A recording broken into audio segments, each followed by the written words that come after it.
문재인 정부의 경제 2기 사령탑을 맡은 홍남기 부총리가 오늘로 취임 100일째를 맞았습니다. 현장 소통을 중시하면서 경제 활력을 높이고 있다는 평가 속에 고용과 소득 분배, 수출 등 과제도 적지 않다는 지적이 나옵니다. 오인석 기자입니다. 석 달여 전 우리 경제의 구원투수로 나선 홍남기 경제부총리의 취임 일성은 국민이 피부로 느낄 수 있는 성과였습니다. 소득, 고용, 분배 개선 등 경제 활력을 확 높여달라. 그리고 팍팍한 개인의 삶이 보다 나아지도록 해달라. 그리고 불확실한 미래 불안감을 걷어달라는 것입니다. 2기 경제팀은 100일 동안 경제 활력을 높이는 데 주력해왔습니다. 대규모 민간기업 투자 확산을 위해 현대차 신사옥 건립공사 등 올해 5조 4천억 원의 기업 투자를 발굴했습니다. 국가 균형 발전 등을 목표로 24조 원이 넘는 예비 타당성 면제 사업도 확정해 발표했습니다. 부진한 경기와 고용 상황에 따라 역대 최고 수준의 나라 돈을 집행했습니다. 광주형 일자리 합의를 이끌어낸 것도 2기 경제팀이 거둔 나름의 성과라는 평가입니다.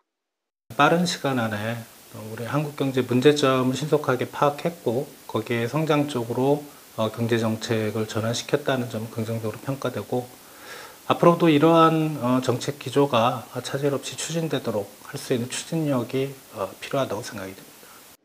하지만 2기 경제팀이 해결해야 할 숙제는 적지 않습니다. 지난달 취업자가 26만 명대로 급증했지만 60대 이상 일자리가 크게 증가한 대신 30, 40대와 제조업 일자리는 부진해 홍 부총리의 어깨가 어느 때보다 무겁다는 지적입니다.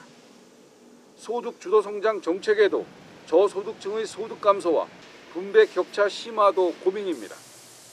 지난해 4분기에 소득 상위 20%와 하위 20% 가구의 소득 격차가 2003년 이후 가장 크게 벌어졌습니다.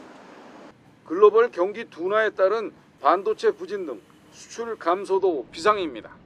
거시 경제 지표들이 전반적으로 악화되고 있기 때문에 이를 개선하기 위한 적극적인 노력 역시 함께 필요할 것으로 생각됩니다.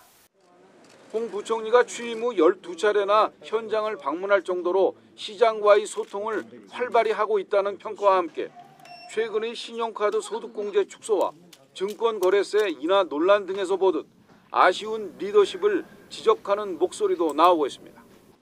YTN 오인석입니다.